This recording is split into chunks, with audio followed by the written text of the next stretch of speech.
이재명 쪽에서 지금 권력을 가지고 유권 무죄, 무권 유죄 이렇게 지금 만들어 가고 있는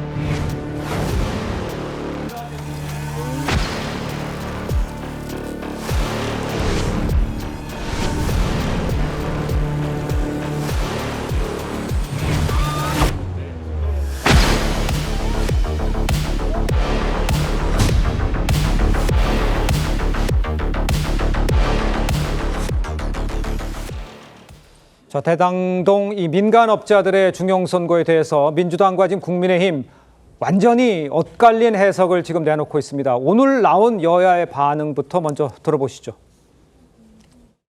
재판부는 이들의 배임 범죄가 성남시 수뇌부의 결정하에 이루어졌으며 유착관계 부패 범죄임을 분명히 했습니다. 이재명 대통령에게 요구합니다. 더 이상 정치적 방패 뒤에 숨지 말고 사법의 판단을 정정당당하게 받으십시오. 현재 이재명 대통령은 업무상 배임 혐의로 기소가 되어 있으나 그 기소가 명백한 정치적 조작이었음이 드러났습니다. 검찰은 이제라도 이재명 대통령에 대한 공소를 즉각 취소해야 합니다. 그리고 정권의 입맛에 맞춘 정치 기소를 한 사람에게 누명을 씌운 책임을 국민 앞에 진심으로 사과하고 속고 대죄해야 합니다. 자, 대장동 비리 사건의 최종 결정자가 이 대통령이기 때문에 이 대통령의 유죄 역시 당연한 수순이라는 게 국민의힘의 해석이다. 이렇게 보면 되겠습니까? 어디 호준석 대변인께서 좀 설명해 주시죠. 네네. 지금 그 민주당의 그 논평을 들으면서 네. 우리가 같은 언어를 쓰고 있는 그 민족인데 어떻게 읽으면 저렇게 해석이 가능한 것인지 네네. 우리가 이제 당군 이래 최대 개발 비리 사건이다라고 이제 늘 해왔었는데 그게 이제 확정이 된 것이지 않습니까? 민간업자에게 거의 8천억 원을 몰아줬다라는 것을 인정을 했고 거기에 이제 유착 관계가 있었고 거기에 이제 성남시 수뇌부가 그 사실상 이제 결정했다라는 것을 판결을 통해서 밝힌 것인데 수뇌부라는 게 뭐겠습니까? 수뇌부는 머리 숫자에다 이제 뇌인데 네. 이게 생각하고 결정하고 팔다리한테 명령 내리는 게 뇌지 않습니까? 네. 그것을 하는 사람이 누굽니까? 지자체장인 것이 명백한 것이고 정말 만에 하나 이런 몇 천억 원의 사건, 비리 사건이 있었는데 그것을 성남도시개발공사의 기획본부장이 혼자 한 일인데 성남시장은 모르고 있었다. 그것은 이제 단군 일에 가장 무능한 지자체장인 거 아니겠습니까? 네.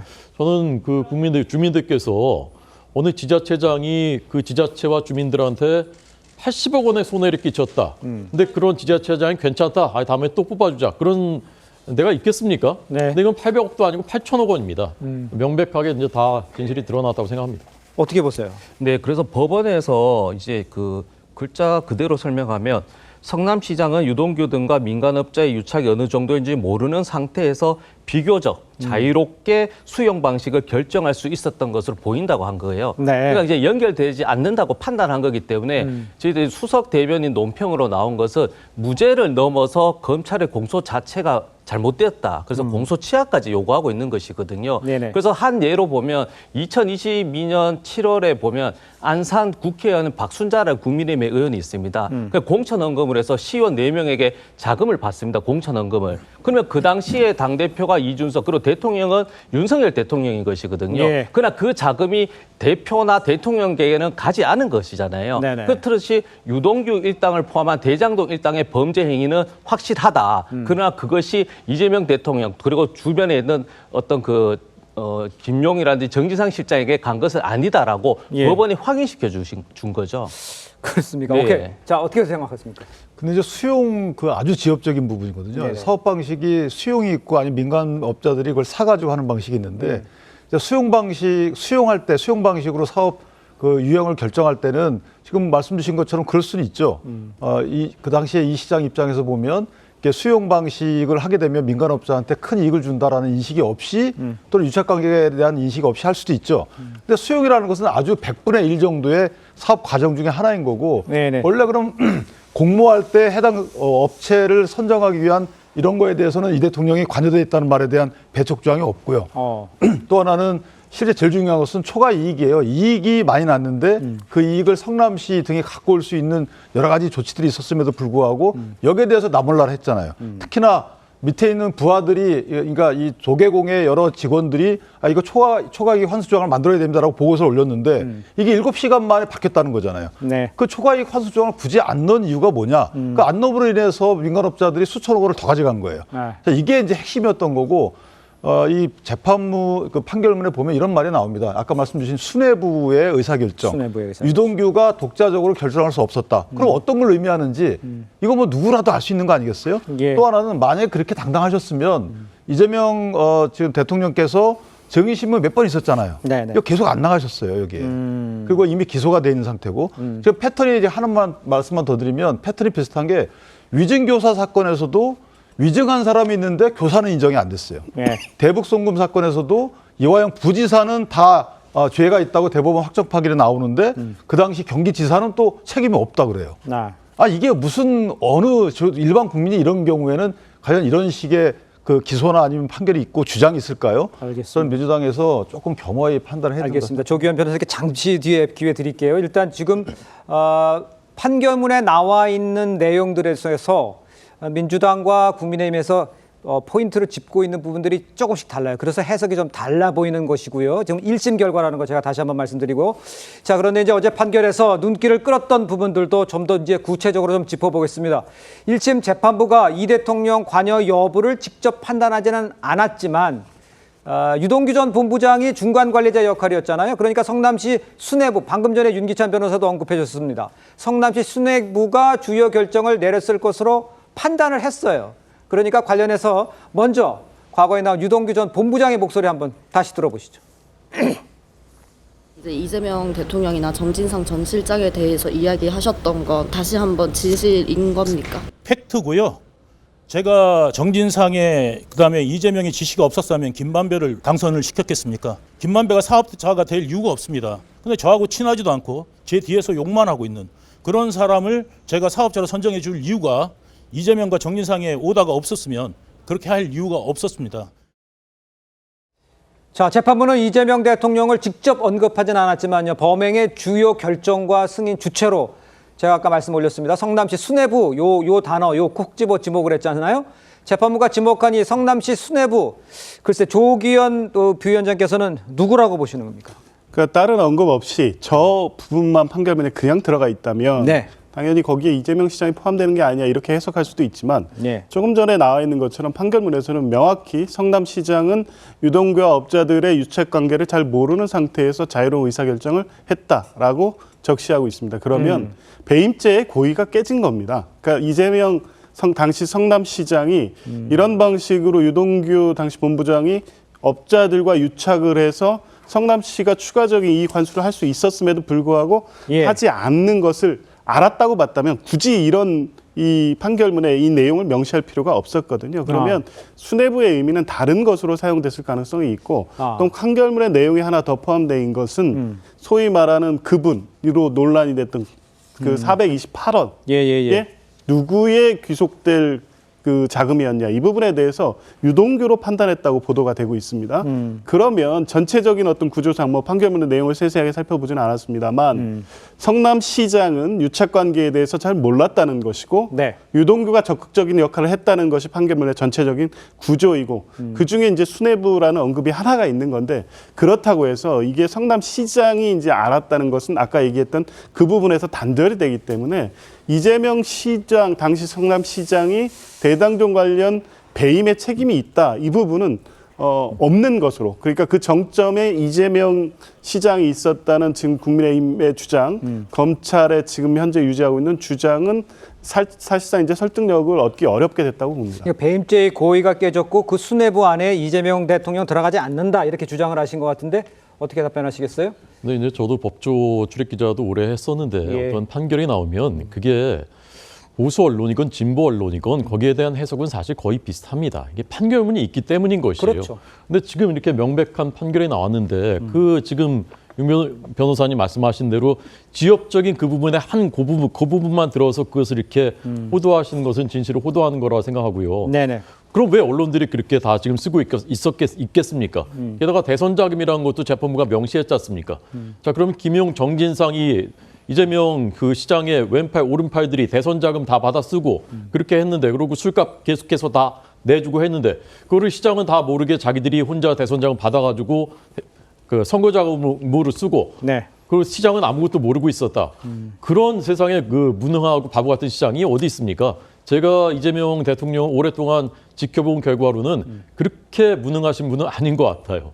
제가 예. 한 말씀만 더 하면, 이게 만약에 재판부 입장이나 검찰이나 민주당이 정말 이재명 당시 시장께서 이렇게 관여가 없었다라고 하면 유동규 등에게 위계에 의한 공무집행방해죄를 의율했어야 되는 거예요. 그러니까 소위 그 결재권자를 속였다.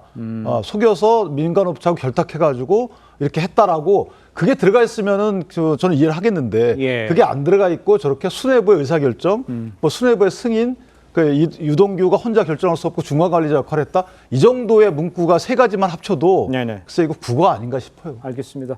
일단 제가 다시 한번 정리의 말씀을 드리면, 민주당은요, 지금 아까 말씀드린 정반대의 지금 해석을 하고 있는 상황이지 않습니까? 법원이 당시 이재명 성남시장은 몰랐다는 거를 인정을 했다고 지금 해석을 하고 있고, 검찰은 공소부터 취소하고 사과하라, 이런 입장인 거예요, 민주당 입장은? 그쪽 그러니까 반대하는 게 아니고 그냥 네. 법원의 해석을 그대로 받아서 검찰, 정치 검찰에 대한 행태에 대해서 문제 제기하는 거죠. 네. 그러니까 지금 권성동 이제 국민의 의원 또 이제 1억을 편취했지 않습니까? 1억을 받았는데 이것이 윤석열 대통령의 대선 자금으로 갔는지 안 갔는지 지금 모르는 겁니다. 현 상황에서는. 그렇듯이 김용 부원장 또 8억을 받았는데 이 8억이 경선 자금용으로 하는데 이 경선 8억이 유동규의 진술밖에 없는 거예요. 그리고 예. 남욱 같은 경우에는 진술을 2번 바꿉니다. 그러나 검찰에서 이렇게 이야기해서 들었다는 겁니다. 그러면 이 8억이 최소한 이낙연 그때 그 이제 대표 경쟁자께서 이제 문제 제기했으면 최소한 그쪽에서 어느 정도 썼다 확인이 돼야 되는 것인데 예. 8억의 자금에 대한 용처 자체가 없는 거거든요. 그러면 이것이 정치 검찰이다 이렇게 계속 공격하는 거고, 공소 사실도 문제, 그리고 이것을 유동규에 대해서 그 문제 제기를 다시 이재명 대통령 그 당시 대표와 연결짓는 것도 이게 연결고리가 끊어진 거다 이렇게 계속 주장하는 것이죠. 김용 씨의 예. 불법 네. 대선 자금 사건은요, 2심까지 지금 유죄가 나왔어요. 법정 구속까지 시켰습니다. 8억 원 받았다고. 그러다가 이제 정권 바뀐 다음에 보석으로 나와 있는 건데, 그것을 진술밖에 없다라고 하는 건 사실이 그러니까 왜곡하시는 8억에 대한 거죠. 사용처가 없는 알겠습니다. 거예요. 증명하지 못하는 겁니다. 알겠습니다. 잠시 후에 그 부분도 다시 한번 다뤄보도록 하고요. 지금 제가 쭉 말씀에 올렸습니다만 1심이지만 판결문이 나온 것에 대한 해석, 보고자 하는 방향, 보고자 하는 단어들이 좀 다릅니다. 그렇기 때문에 지금 첨예하게 맞서고 있는 상황인데, 하지만 어제 이제 재판부는요, 이 대통령 앞서 단군 이래 최대의 공익환수 사업이라고 이 추켜 세운 대장동 사업을 품격 없는 중대 범죄라고 질타하기도 했습니다. 이 대통령 과거 목소리부터 다시 한번 들어보시죠. 단군 이래 최대 규모의 공익 환수 사업인 대장동 개발 사업을 둘러싼 억측, 의도적인 곡해, 또 왜곡 보도, 네거티브를 넘어선. 자, 이 대통령은 이 배임 혐의에 대해서도 이익의 절반 이상을 환수했다 이렇게 일축했었죠. 자, 이런 이 대통령의 주장, 또 이 재판부는 배치되는 판단, 이 내릴 걸로 보이는데, 윤기찬 변호사께서는 어떻게 보세요, 이 부분? 그러니까 이재명 대통령께서 저렇게 해명한 것이 오히려 재판부로 하여금 이재명 대통령을 의심할 수 있는 표현을 쓴 계기가 되지 않았나. 왜냐하면 본인이 펄쩍 뛰었어야 되는 거죠. 나 몰래 이렇게 진행됐다. 지금 대북송금 사건에서 그런 식으로 말씀하시잖아요. 근데 저기서는 이게 단군 일의 최대 치적이다라고 하는 것은 나는 최대한 거기에 인식이 있었고 왜 이렇게 잘 만들어 왔다라는 거잖아요. 그 과정에서 어디 하나라도 변명하지 않으셨다가 나중에 구체화되고 나서 말씀을 주시는데 이 사업이 되게 복잡하긴 합니다. 그렇죠. 왜냐하면 원래 이게 이재명 대통령께서는 이걸 공공사업으로 하시려고 했어요. 그러다가 이게 사실 말은 공공사업이지만 수용을 하게 되면요, 땅값을 아주 싸게 취득할 수 있어요. 근데 이렇게 성남 도시개발공사 같이 하게 되면 또 부장가 상한제 적용도 안 받습니다. 그러니까 민간업자들은 엄청난 이득을 얻어요.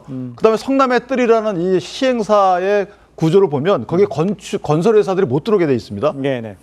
건설회사가 못 들어오게 되면 자체 시행을 못 해요. 유일하게 자체 시행하는 데가 그 성남의 뜰 안에 있는 화천대유예요. 그걸 통해서 화천대유도 엄청난 이득을 얻습니다. 자, 이렇게 할 말은 많지만 실제 저 재판부의 판결문 내용만 보더라도 이거는 많은 과정에 있어서 인허가권자의 결정을 통해서 이익이 늘려갔다는 거죠. 그러니까 하나 수용 결정만 갖고 거기에 이재명 대통령의 역할이 없다고 해서 이걸 이재명 대통령에 대해서 전혀 배제한 거다. 이렇게 주장하는 것은 전혀 안 맞다는 겁니다. 그러니까 이게 최대 규모의 공익 환수 사업인 것 자체가 아니고 민간업자에 배불린 사업이 돼버렸다 그런 얘기를 하시는 겁니다. 그렇죠. 왜냐하면 초과이익 환수 조항 자체만 만약에 넣었어도 이런 문제가 안 생기는 건데 네. 그걸 지금 보고서가 올렸는데 7시간 만에 그게 없어졌다는 거잖아요. 네네. 그 부분만 보더라도 이건 문제가 있는 거고 하나만 말씀드리면 네. 자 뇌물죄가 아니라는 주장은 민주당이 할 수 있어요. 이재명 대통령에게 뭐 돈이 흘러 들어왔냐. 물론 김용 거기서 보면 경선 자금이라는 게 121번 나옵니다. 그러죠. 이재명 대통령의 성함 자체가 나오는 게 23번이 나와요. 네. 그러니까 저희가 어느 정도 의심을 할 수 있지만 자 증거가 없기 때문에 뇌물죄로 기소된 거 문제가 있다라고 주장할 수 있지만 네네. 업무상 배임죄와 관련돼서 이게 무죄다, 관련 없다, 공소 취소다 이렇게 얘기하는 거는 이거는 좀 문제 있는 거 아닌가요?